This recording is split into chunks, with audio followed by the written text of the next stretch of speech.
this video, I'm going to take a look at an individual integral. Now, it's going to be a straightforward integral from a Calc 1 class.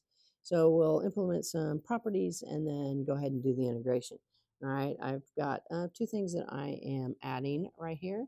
So I can break this up into two individual integrals using properties that I know. So integral of 2 over x dx, and then plus the integral of e to the x dx. Okay, now some people might say that's an extra step, but it is just, for that beginning calc student, letting them know that, yeah, you can look at these individually, as a sum.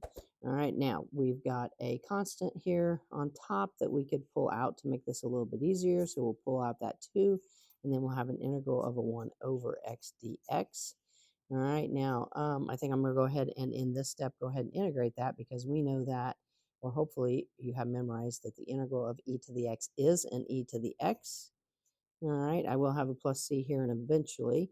On this next step, we'll do the integral of 1 over x. That one you just have to have memorized as natural log absolute value of x.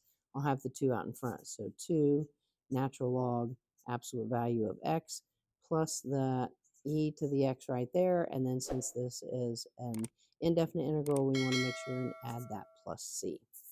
So a really straightforward integral, but definitely implementing properties that we know that we can do. All right, just straightforward, showing all the steps for that beginning one calculus student. Definitely thanks for watching. If the videos are helping, please share with your friends so that they can benefit too. And don't forget to subscribe to the channel.